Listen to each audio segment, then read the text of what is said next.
Tonight on ABC News Live Prime, Luigi Mangione pleads guilty in federal court, admitting he shot and killed United Healthcare CEO Brian Thompson outside a New York City hotel. Mangione telling the judge in court, quote, "I shot Mr. Thompson and he died." I'm Aaron Katursky at federal court in Lower Manhattan, where for the first time Brian Thompson's family came face to face with a young man who now admits to killing him.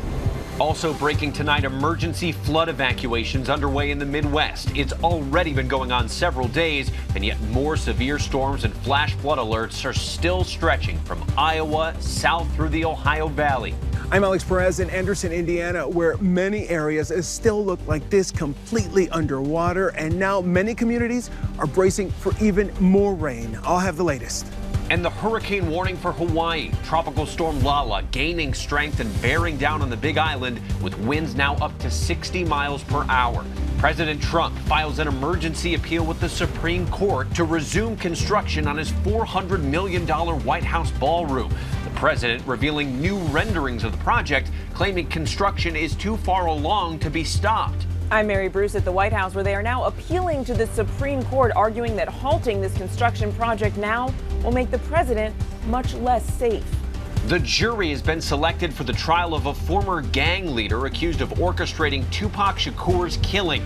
That gang leader, Dwayne Keefe D. Davis, at points confessing, then recanting to having been involved in the crime. We'll hear from him in his 2025 interview with ABC. They don't have no evidence against me. Came and put me in Las Vegas. I'm not, nowhere to be found. And finally, acclaimed actor Jeff Daniels talks to our Perry Russum about playing Ronald Reagan in his new political drama, Brink of War, reenacting the meeting between the former president and Mikhail Gorbachev that signaled the beginning of the Cold War's end. So it was mutually assured destruction, 70,000 war weapons. So the bitterest of rivals decided to get together and figure out if they could somehow reduce that. From ABC News World Headquarters in New York, this is Prime with Lindsay Davis. Good evening, everyone. I'm Trevor Alt in for Lindsay Davis. Thank you so much for streaming with us. And we, of course, begin with that guilty plea from Luigi Mangione. Today in federal court, he admitted to that December 2024 killing of United Healthcare CEO Brian Thompson. Thompson's family was in the room as Mangione described for the first time what he did on that fateful day and why. Reading from a piece of paper, Mangione said, quote, "I shot Mr. Thompson." He admitted, quote, "I knew what I was doing was illegal." He also revealed new details about how he had stalked Thompson beforehand outside his New York City hotel. Mangione now faces life in prison. The start of his state murder trial is less than a month away. His defense team is now moving to have that case dismissed, arguing double jeopardy. In a moment, we're going to have in-depth analysis from criminal defense attorney Bernardo Villalona. But first, our chief investigative correspondent Aaron Katursky leads us off. The family of United Healthcare chief Brian Thompson whisked into Manhattan federal court, coming face to face for the first time with the man who now admits to killing him in cold blood. Luigi Mangione pleading guilty to stalking the husband and father before opening fire on a sidewalk. On the morning of December 4th, 2024, "I shot Mr. Thompson in Manhattan and he died," Mangione said without emotion or contrition. "I knew what I was doing was illegal." Thompson's widow seated just feet away, sobbing as Mangione revealed how he hunted her husband. "I learned that United Healthcare would be holding its annual investor conference in New York City. And for the first time, the Ivy League grad claiming he tricked the company into sharing the exact location by emailing them, posing as an investor with more than $50 billion in capital. He said, "I used a 3D printer to make part of a gun, and I equipped the gun with the silencer and magazine." Police found those items in Mangione's backpack. Today, he claimed he acted after years of enduring severe pain from a broken back, navigating the obstacles of the health insurance system, and witnessing similar experiences of countless others. Before the murder, Mangione had complained on social media about his back pain and posted this spine x-ray. He believed that the system had failed him and destroyed his life. Police found this notebook with provocative writings. Frankly, one entry said, "These parasites simply had it coming." Completely out of touch. To some, Mangione became a folk hero, the face of their cause. But today, fewer supporters showed up, a few sobbing in the hallway. Still, as the Thompson family was rushed from the courthouse to a waiting car, they were subjected to this. America loves Luigi. Chants of America loves Luigi. To those who idolize Luigi Mangione, I say this: violence is not a cause, murder is not a message, and a killer is certainly not a hero. No grievance, political belief, or ideological cause can ever justify murder. There can be no celebrity in assassination. Thompson's family sharing these photos of him through the years and saying in a statement, today's guilty plea marks an important step toward justice for Brian and for our family. Brian was taken away in the most heinous way possible.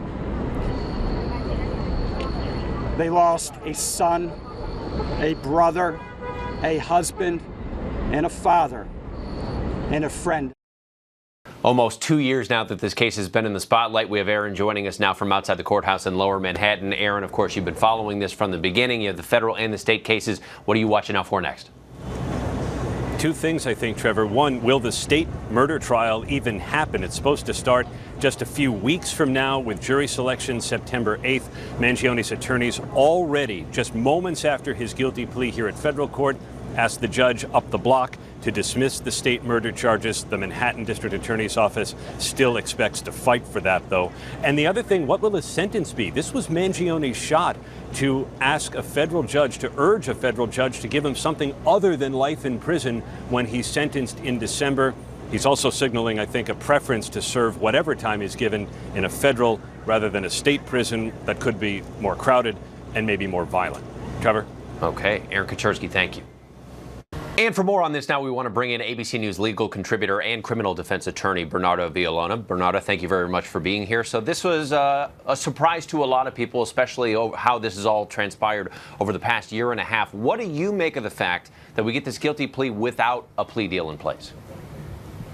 Absolutely. So there was no reason for the prosecution to offer a plea deal to Luigi Mangione. If there were weaknesses that would probably put into doubt whether they would get a conviction, then they would have entered into probably plea negotiations to get Luigi Mangione to actually plead guilty. I can completely understand from the prosecution's standpoint why they would not want to offer a plea deal. I don't fully understand why then you would submit a guilty plea. I mean, you're a criminal defense attorney. Would there be any reason why you would recommend to your client you should plead guilty without a deal in place? So when you're dealing with this specific case with Luigi Mangione, I think the goal of the defense attorneys in his case is that they wanted to mitigate his exposure. They understand there are two prosecutions. The federal prosecution, where he's facing up to life imprisonment, where in the state prosecution, he's facing 15 years to life or up to 25 years to life. So they pled guilty with the hopes of that they banked their entire case, that the double jeopardy argument will get the state case dismissed, hence leaving the federal prosecution. And by pleading guilty in front of the federal judge, number one, you'll do your sentence in a federal prison. But number two, the federal sentence, you have some kind of leeway that you'll get something less than life, as opposed to it's confirmed that if you pled guilty in a criminal state court, that you're going to get life at the end if you pled guilty or you're found guilty. Do you think that they have an argument, this double jeopardy argument? Does that have any grounds? Well, the double jeopardy argument is a bit complex. I think both sides have an argument that's strong in their favor. But specifically what the defense attorneys are arguing is that, look, this was one act, and that same act is the same act for both the federal prosecution and the state prosecution. Even though the federal prosecution has the charge as stalking and the state prosecution has the charge as murder in the second degree, meaning that he intended to cause the death of Brian Thompson and caused the death of Brian Thompson, they still have different elements to prove each of those crimes. Now that he has stood up in court and said flatly, I did it, I planned this and I killed him, it's kind of hard to imagine him actually moving forward with a trial in the state murder case. Do you think there's any case we actually see that happen? And if so, would it not just be, well, you said you did it, guilty? Well, this is the thing. Because Luigi Mangione pled guilty in federal court and admitted to killing Brian Thompson, if Luigi Mangione loses in the double jeopardy argument, that allocution of him saying I did it can be used against him in the state prosecution. We can still probably see the state prosecution going to trial. But I think what the defense will do if it goes to trial, they're going to go back to let's do the extreme emotional distress argument and try to use that defense to get something less than the murder in the second degree, which will give you numbers in the sense of 5 to up to 15 or 25 years incarceration. So now we've got the sentencing for this federal case where he's pleaded guilty. That's set for December 18th. What will that judge be taking into consideration when deciding that sentence? So as you can see today, Luigi Mangione, he pled guilty as an open plea. There was no promise as to what sentence he will get. Judge Garnett is going to be looking at, number one, what is the prosecution requesting? What type of sentence? Number two, what is the Department of Probation requesting? Because they're going to do also an extensive report having to deal with his mental, emotional, social, his criminal history, just like a whole background check, and add a recommendation to the judge of what they think the sentence should be. Also, the defense is going to put together a mitigation packet where they're going to be asking for a certain sentence. In fact, in their double jeopardy motion that they filed today, they believe that the number or the sentence should be somewhere around 292 months to 362 months, which puts us around 24 years or so. Ultimately, also, the judge is going to hear victim impact statements. So you're going to hear from Brian Thompson's wife. You're going to hear from other people that are affected by the death of Brian Thompson. And as we saw today, a lot of those family members were in court for the first time. Bernardo Villalon, thank you. Thank you. Well, next tonight, a quick-thinking air traffic controller is now being credited with averting a catastrophe after alerting pilots that they noticed that the American Airlines jets had the exact same flight number and they were headed at one another. Here's Matt Rivers. Tonight, a potential mid-air catastrophe averted thanks to a quick-thinking air traffic controller. It could have been disastrous. Two packed American Airlines 737 jets over Phoenix last night, both with the same exact flight number, causing confusion in the tower as radar shows the planes headed in the same direction. One was flying into Phoenix while the other had just taken off. Listen to the controller alerting the pilots of the identical call sign. I need you to maintain 900,000, traffic 1 o'clock and 10 miles. Is your company same call sign out of 1,800 descending to 10,000? Moments later, the planes crossing paths without incident, maintaining their required distance. I've been working air traffic for 25 years. I've never seen two aircraft pretty much merge with the same call sign. That's pretty incredible. One of the pilots praising the controller. Yeah, we're going to say good job. You know, I've been flying a lot less than that. I've never seen that either, so nice work. Trevor, both planes ended up continuing on safely, but officials say this should not have happened. American Airlines says it's reviewing the incident. The FAA also investigating. Trevor? Okay, very alarming. Matt, thank you very much. Meantime, the U.S. Army has ordered a temporary grounding of all Apache helicopter training flights in the wake of that crash that killed 2 pilots earlier this week. Those pilots were based out of Fort Hood. They were conducting a maintenance test flight in Texas when their Apache crashed. Today, the Army released the identities of the pilots. They are Chief Warrant Officer DeAndre Huey and Warrant Officer Seth Olmstead. Huey joined the Army in 2014. Olmstead enlisted in 2023. The Army said the stand down is going to remain in effect until they figure out the cause of this deadly crash. Well, flooding is forcing evacuations and rescues in the Midwest as storms have been hitting the region for 6 nights in a row. And now we're seeing dramatic video showing 2 women being pulled into raging floodwaters and sucked under a bridge. And Alex Perez is in Indiana. Tonight, new evacuation orders in parts of the Midwest as storms slammed the region for the 6th night in a row. We are back in the houses. It is chest-deep water. Outside Cincinnati, families in Harrison, Ohio, told to leave areas near the Whitewater River. First responders searching neighborhoods. All of Indiana under a state of emergency. We've lived here over 45 years and we've never seen anything like this ever. In Anderson, we met Joan Reed as she still can't get to her rental property. It's underwater. Her son Elliot has been kayaking down the street to check on it and work on getting some of that water out. The water is halfway up the garage door. I'm sure everything in there is going to be ruined. As efforts to restore power to more than 170,000 homes and businesses continue, today the National Weather Service confirmed a 6th tornado from Tuesday's outbreak. And Trevor, back here in Anderson, Indiana, this area is still completely underwater as some parts of the Midwest got more than a foot of rain this week. And unfortunately, many areas are bracing for even more as we head into the weekend. Trevor? Alex Perez tonight. Alex, thank you. Meantime, people in Hawaii are preparing for Tropical Storm Lala, which is forecast to become a hurricane as it's barreling toward the Big Island. So we want to get straight to Melissa Adan, who's on the ground for us in Hawaii. Melissa, how are the preps going? Hey there, Trevor. So look, people here are stocking up on critical supplies, generators, water bottles. We also met people making sure they're filling up sandbags, right? Because flooding is going to be a huge concern here. Now, locals I met say they're taking this seriously because this is rare for Hawaii. Melissa, I know a direct hit from a hurricane you just mentioned there. It's rare. Has it happened before?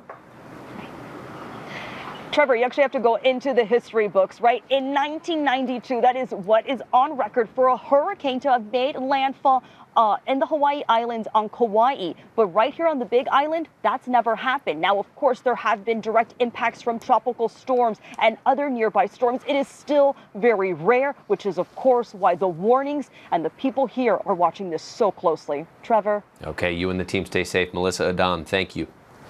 And knowing all of that, let's turn now to meteorologist Leslie Lopez for the track and the timing of this storm. Leslie? Well, a lot of people heading out towards Hawaii for the summer, at least getting the end of summer vacation in. But we have now a hurricane potentially moving into the area. This is Tropical Storm Lala. It is expected to strengthen into a hurricane later on tonight into tomorrow morning. A Cat 1 hurricane could swipe the island or just go right near the center of it. This is going to be where we expect to see 75-mile-per-hour wind gusts. This is also where we could see lots of heavy rainfall in addition to damaging wind, large surf, and of course, we are really concerned with coastal flooding. We could see as much as 8 to 12 inches of rain on the Kona side, as much as 20 inches of rain on the Hilo side. So, I mean, this is a really significant rainfall, over a foot of rain, very possible. And if you head out towards Honolulu, 4 to 6 inches. So it does weaken as it moves its way along the chain of islands here in Hawaii. I do also want to take you back towards the Midwest, where we're seeing flood watches anywhere from Iowa all the way out towards West Virginia. This is going to be another day of alerts. We have 2 out of 5 risk level for severe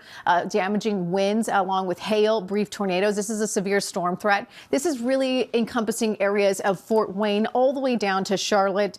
This is going to be moving into areas of Charleston, West Virginia, Cincinnati as well. It's in Columbus as we're heading into tonight and to tomorrow. So we have more of the same taking place. And this is already, again, a very flooded and saturated area. So unfortunately, more heavy rain expected throughout the next 24 hours. Trevor. Okay, Leslie Lopez, thank you.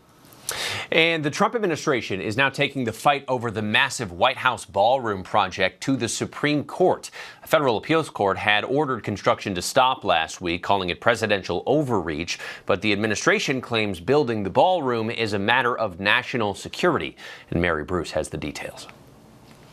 Tonight, a new look at President Trump's plans for his lavish new ballroom, adorned with gold and marble, as he takes his fight to complete it to the Supreme Court. The White House asking the justices to allow construction to continue, arguing the project is beyond the point of no return. It's going to be one of the most beautiful buildings that's ever been built in the country or in Washington, D.C. A district court ruled most above-ground construction must stop next week unless the president gains congressional approval. But the White House argues the president doesn't need their permission and says halting the project threatens the security and safety of the president, citing, quote, recurrent assassination attempts. The president deeply involved. New renderings showing the massive 90,000-square-foot project, adorned with Corinthian columns, and a new detail, gold presidential seals. Inside, yellow marble floors and more gold finishes. The president has said his design was inspired by the halls of Versailles. In a statement, the White House saying, thanks to the builder-in-chief, the White House will be properly glorified. And Mary joins us now from the White House front lawn. So, Mary, what's the reaction been to the president's appeal to the Supreme Court? Yeah, well, Trevor, in response to this filing, the National Trust for Historic Preservation says that the White House is, quote, actively attempting to outrun the courts by ramping up construction, hoping to finish this project before President Trump leaves office. Naturally, Mary, the president is making news on a few different fronts. We know he had said some things about the war with Iran, a declaration about the Strait of Hormuz, but he's also commenting about reports about poor conditions with the USS Lincoln. What's going on with all of it? Yeah, well, Trevor, the president says that he will soon declare that the Strait of Hormuz is a U.S. territory, though it's not exactly clear what he means by that. And Iran responding tonight saying, quote, the Strait of Hormuz cannot be seized by tweet. As for the USS Lincoln, which has now been at sea for over 250 days, the president claims that families of service members are not concerned. And he says that the vessel hasn't been deployed, quote, for nearly long enough. Trevor. Okay, Mary Bruce for us. Mary, thank you. Thank you. Next tonight, an American missionary kidnapped nearly 10 months ago in the African country of Niger has now been released. Kevin Rideout was taken captive last fall while working with an evangelical group. And here's Chief International Correspondent James Longman with the details. James? Trevor, with help from the FBI, Kevin Rideout, an evangelical missionary from North Carolina, has finally been released after he was kidnapped outside his home in Niger last October. His missionary group, Serving in Mission, has said he's in good health and will be reunited with his wife Krista and their children. Rideout was taken by 3 armed men. No group has taken responsibility. U.S. officials have not said how he was recovered. But Niger has long faced attacks by jihadis, including Al-Qaeda and ISIS. And in June, more than 30 people were killed when gunmen attacked the main airport. The U.S. Embassy advises against all travel to the country, and Niger is currently run by a military junta which has an alliance with Russia. Trevor. Longman for us. James, thank you. And we're tracking several headlines around the world. Italian police say they recovered 3 works of art stolen from a private museum in northern Italy back in March.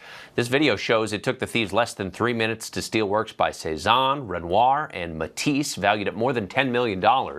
Officials said the works included a $7 million pencil and watercolor by Cézanne. They were discovered during a search ordered by prosecutors, but the investigation is ongoing. Construction workers in Belgium unearthed more than $10 million worth of gold while they were renovating a building. Gold coins and bars were found in a chest that had been bricked into the walls of a cellar.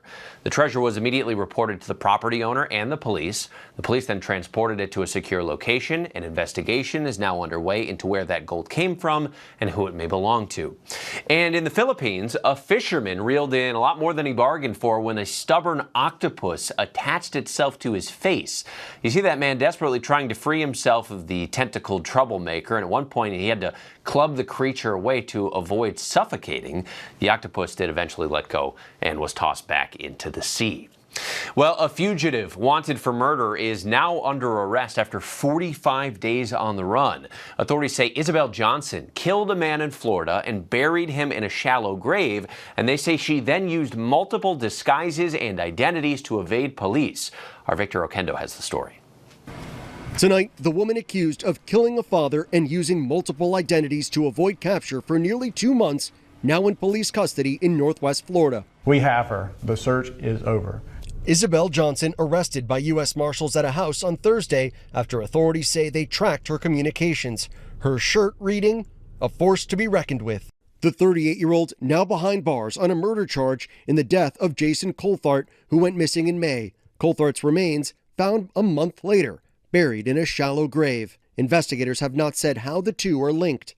Authorities calling Johnson a master manipulator who used various aliases and exploited the kindness of others to get help while on the run. Ms. Johnson, good morning, Ms. Johnson. Tonight, Johnson making her first appearance before a judge. Do you have any questions, ma'am? Yeah. Have a good day. Johnson is being held without bond. More charges are expected, and at least 5 others have been arrested for allegedly helping her avoid authorities. Trevor? Victor Oquendo for us, thank you. Well, a South Carolina judge has ruled the retrial for Alec Murdaugh will move to an undetermined location. Murdaugh appeared in court today as lawyers argued key issues, including what evidence is going to be allowed in the retrial. The judge said Murdaugh would be unable to receive a fair trial in that local county. So the South Carolina Supreme Court, of course we knew, overturned Murdaugh's double murder conviction of his wife and his son in May because of jury tampering. But Murdaugh is still serving a 27-year sentence for financial crimes. His retrial is scheduled for April of 2027. And a Kentucky woman accused of vandalizing the World War II memorial on the National Mall in D.C. is facing 2 felony charges. Prosecutors say on Thursday, Melissa Ferris spray-painted red-colored graffiti on the memorial. She is charged with damaging federal property and destruction of a veterans memorial. She faces up to 10 years in prison. Coming up, the trial of a former gang member linked to the murder of rapper Tupac Shakur. That is set to begin. We're going to have a preview. And American spending habits took an unexpected sharp decline in July. It marked the biggest dip in more than a year. Plus, the new movie Brink of War retells the political drama of trying to end the nuclear arms race between the U.S. and Russia. We talked to actor Jeff Daniels about the movie and his role as President Ronald Reagan.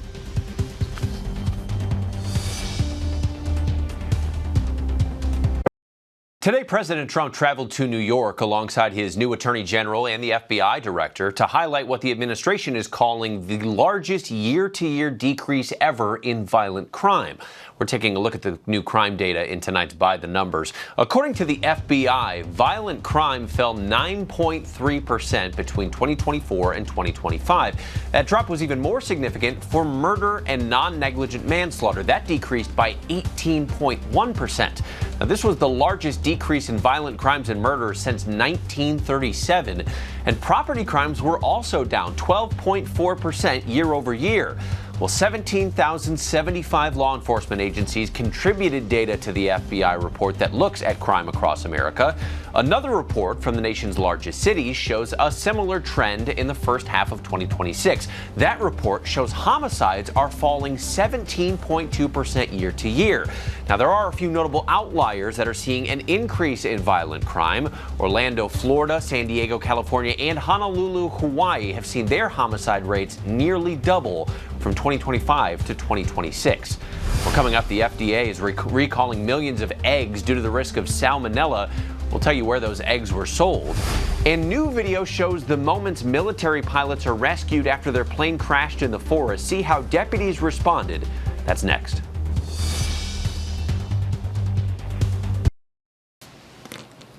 Welcome back to Prime. Here's a look at the stories making headlines right now. One of America's most closely watched trials took an unexpected turn today as Luigi Mangione pleaded guilty to federal stalking charges in the 2024 shooting death of United Healthcare CEO Brian Thompson. With Thompson's family in the courtroom, Mangione told the judge, quote, "I shot Mr. Thompson." Mangione faces up to life in prison. U.S. retail sales unexpectedly fell in July. The Commerce Department reported sales declined 0.6%. This was the biggest drop since May of 2025, and the report comes after 2 straight months of an increase in consumer spending. The report also comes on the heels of a weaker jobs report, raising early concerns among some economists about the continued strength of the U.S. economy. Well, dramatic and just-released body camera footage shows a military pilot walking away from a horrific crash in Washington state. The fighter jet slammed into a mountainside in June. There were plumes of black smoke visible. It even ignited a wildfire. The pilot ejected from the plane and then was seen moments later walking on the road with a bloody face, but otherwise was okay. And finally, Amazon founder Jeff Bezos is buying a minority stake in the English Premier League's Liverpool Football Club. Bezos' investor group reportedly paid an estimated $2 billion for a share of the team ownership.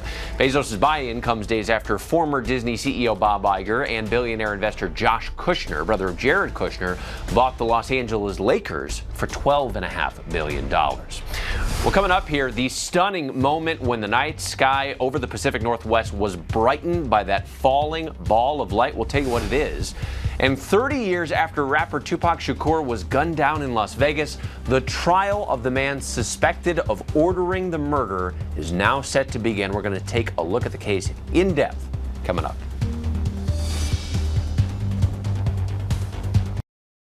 30 years ago, rapper Tupac Shakur was at the height of his career when he was gunned down near the Las Vegas Strip. And it wasn't until 2023 that police finally made an arrest. A former gang member who'd claimed he'd provided the gun in the shooting, but said he did not pull the trigger. Well, now as he's facing charges for Tupac's murder, Dwayne Keefe D. Davis claims it was all lies. Chief Investigative Correspondent Aaron Katursky walks us through the case.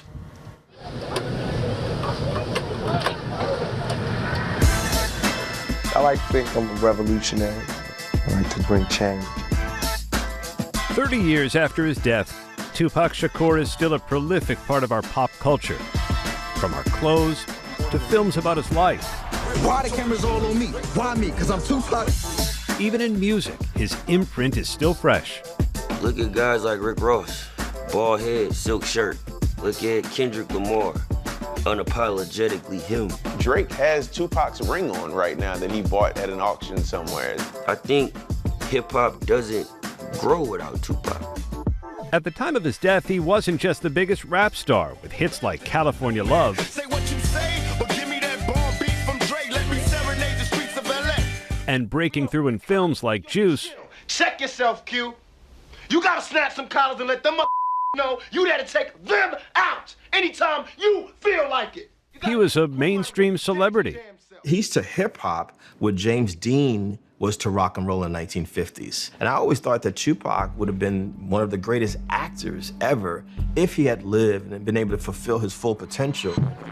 In the last year of his life, he became the face of Death Row Records, an independent record label co-founded by rap icon Dr. Dre and Suge Knight, a former bodyguard who became a force in hip-hop music and grew the label to rival Sean Combs' Bad Boy Records.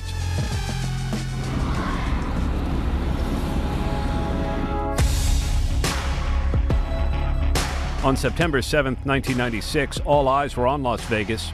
Mike Tyson was set to fight Bruce Seldon, and some of music's biggest stars were there that night to watch the fight, including Tupac Shakur. It's over in the first round.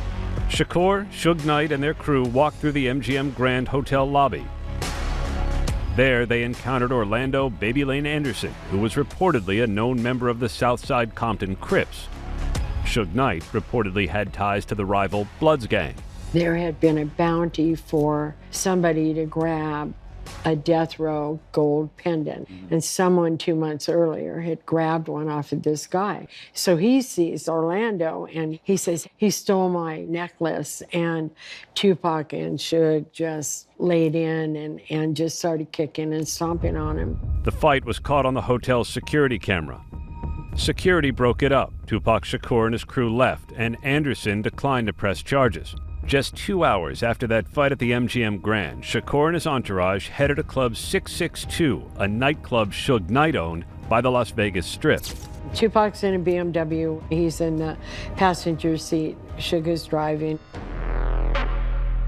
According to police reports, a white car, possibly a Lincoln or a Cadillac, pulled up beside Suge Knight's BMW. A gun emerged from the back seat, aimed at Shakur's side of the car, followed by a hail of bullets. The bullets tear through his chest, hit his hand, tear through his side and rib cage. 6 days after he was shot, Shakur's mother, Afeni Shakur, did what no parent should have to do. Tupac had stopped breathing.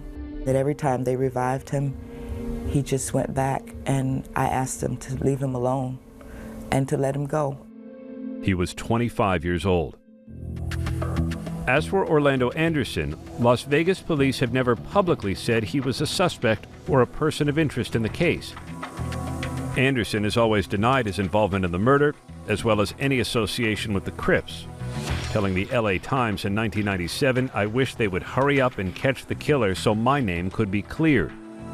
Anderson died in an unrelated gang shootout in 1998. The Las Vegas Metropolitan Police Department. But in 2023, a break in the case. A SWAT team searched a home linked to Dwayne Keefe D. Davis, the uncle of Orlando Anderson. Hey, Keith, Metro Police, come over here. Police arrested Keefe D. near his home a few months later. So what they got you for, man? Biggest case in Las Vegas history.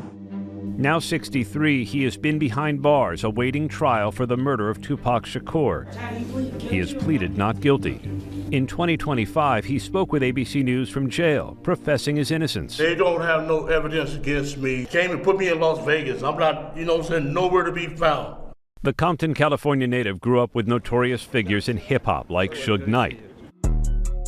Las Vegas police interviewed Keefe D. in 2009, 14 years before his arrest, obtaining what they've called a confession. I seen the bullet go in Suge's head, I seen the boy jumped up and down, trying to get in the back seat. The boy being Tupac. And in 2008, Davis also confessed to a joint L.A. federal task force, a confession that Davis's attorneys have tried to keep out of evidence, since they say the interview was under an immunity agreement. But now, Keffe D is telling a far different story. He claims he was in Los Angeles, 300 miles from Las Vegas, on the night Tupac Shakur was gunned down. Prosecutors say Keffe D has incriminated himself multiple times over the years, from appearing in the docuseries Death Row Chronicles. Who shot Tupac? They keep it for the code of the streets. It just came from the backseat, bro. To writing a book and appearing on YouTube channels like The Art of Dialogue. So what happened with the gun? Where y'all stashed the gun at? I left it on the tire of one of them cars in the parking lot. Davis now says his previous so-called admissions connected with the shooting were all made under duress or for money, claiming he did not even write his own memoir and was fed information by police.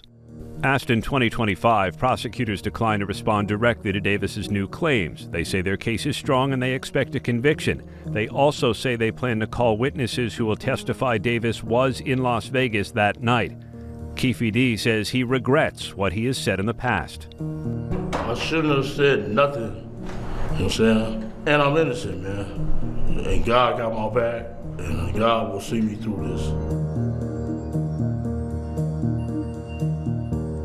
Aaron Katursky for us. Aaron, thank you. And ABC News Live will be diving deeper into this trial as it plays out in a new multi-platform show. You can watch Burden of Proof right here on ABC News Live every day at 5:30 p.m. and 8:30 p.m. Eastern Time. You can also watch it on demand on Disney Plus, on Hulu, or wherever you listen to your podcast. Just search Burden of Proof. And coming up, video shows the race to rescue a man who fell over a waterfall, how a good Samaritan helped keep him alive until first responders got there. And in the 1980s, tensions between the U.S. and Russia nearly reached a breaking point. And actor Jeff Daniels tells us how his new movie shows that growing pressure and the meeting that changed it all.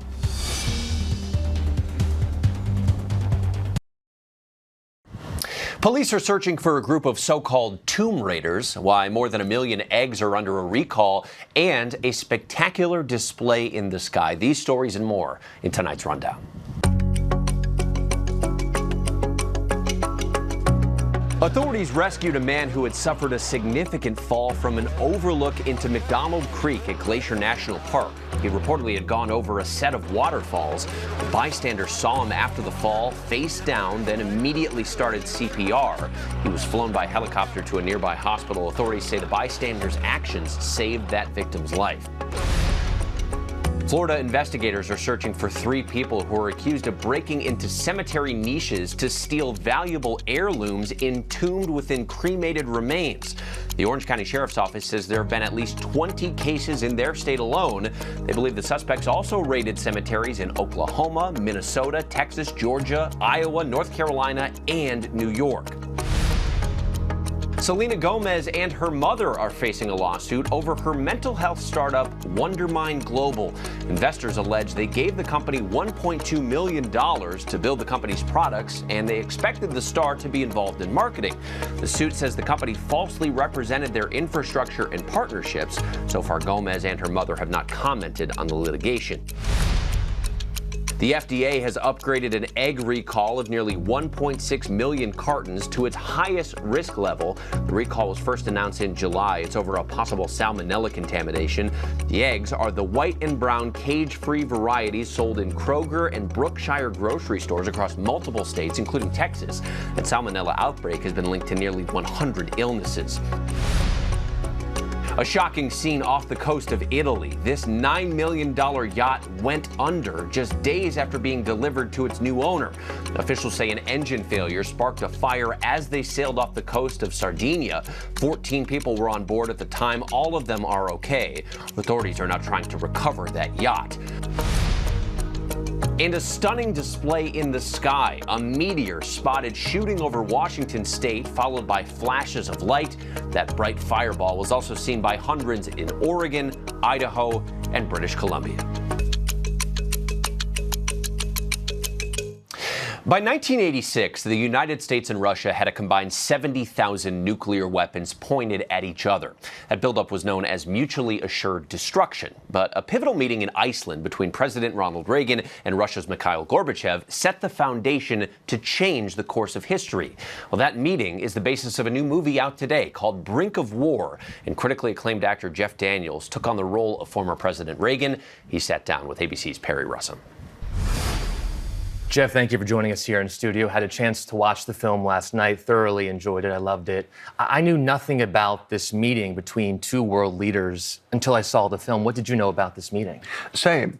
I was a young actor in New York City with a wife and a 2-year-old trying to get a career. And it's not like today where social media or whatever your feeds are telling you so much. These guys met, and I was unaware of how dangerous the world was in 1986.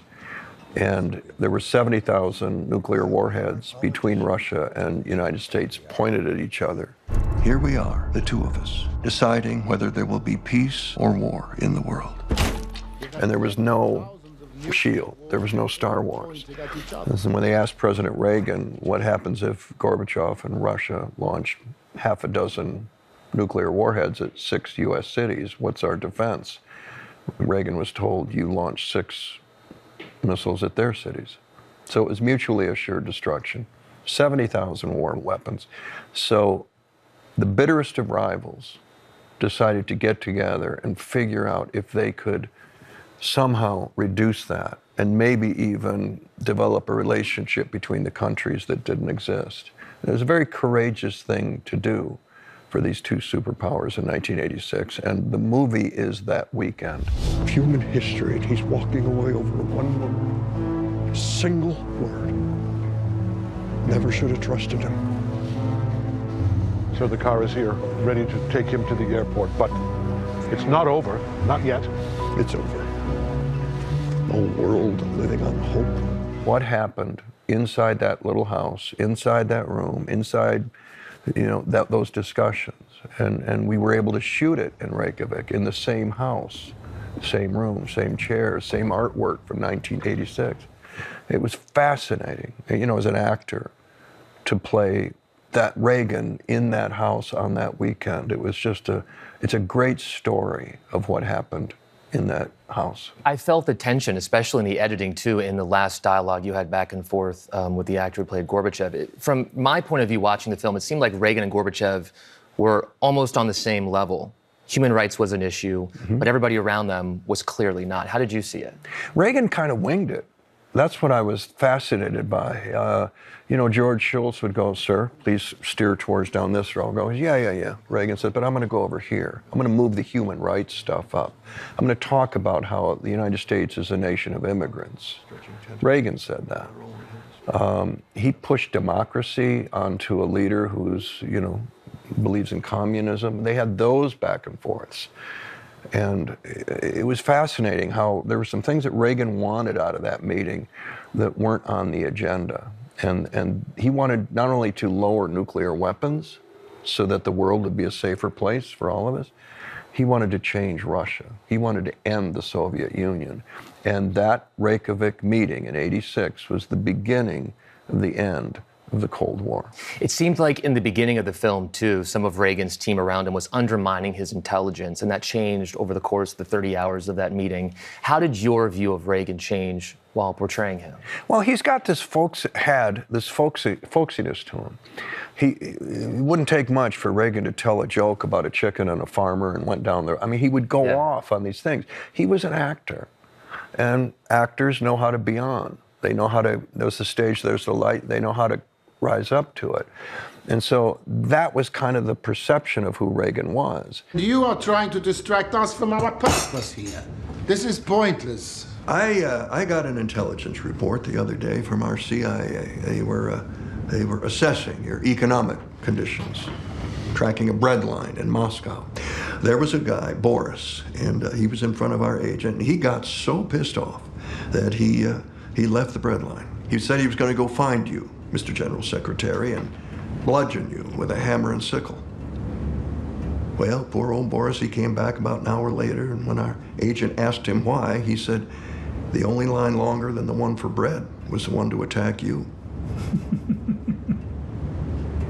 I learned that when he got his briefings, he would memorize the bullet points. He would memorize the information that he needed out of that.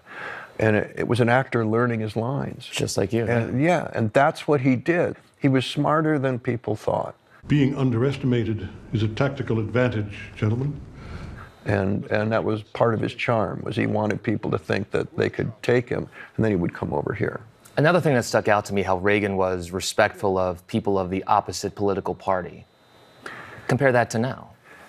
Well, you can't, because we're so divided now, and whether it's in this country or around the world. And the fascinating thing to me is that we were divided then, too, in whether it's in America, but certainly between Russia and the United States. You can go back to the Civil War. How divided were we then? They were having duels in Congress right up to the Civil War. It's always been that. The courage that it took for Reagan and Gorbachev, bitterest of rivals, to get in the same room and talk about something for the betterment of someone other than themselves, other than their two countries, was the great achievement of that weekend and the beginning of the end of the Cold War. And we could still do that today if we had the leaders, plural, around the world who were willing to create a world that was better for all of us. Because it's one world, one race of people, we're humanity now. And when we've got this many nuclear weapons around the world, there is no more us versus them. It's just us, all of us. And I think that's what we need. Jeff, thank you for making the film. I forgot to breathe a couple of times, so I thoroughly enjoyed it. You guys can watch The Brink of War in theaters today. Our thanks to Perry and Jeff for that conversation. That is our show for this hour. I'm Trevor Ault. Stay tuned to ABC News Live for more context and analysis of the day's top stories. And thanks, as always, for streaming with us.